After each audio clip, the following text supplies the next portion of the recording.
Privítanie prebehlo v priestoroch Obradnej siene v historickej radnici. Festival pripravuje Novohradské osvetové stredisko v spolupráci s mestom Lučenec a ďalšími mestami a obcami na Slovensku a v Maďarsku.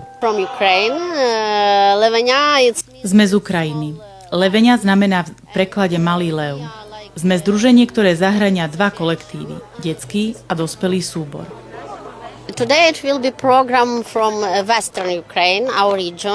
Dnes vám predvedieme program zo západu Ukrajiny.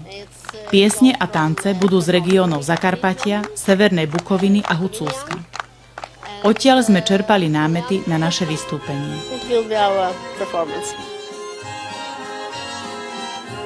Od 22. do 25. júla vystúpili súbory z Argentíny, Severného Cypru, Chorvátska, Ukrajiny a Maďarska. Ťahakom programu sú slovenské súbory Sľuk a Lúčnica.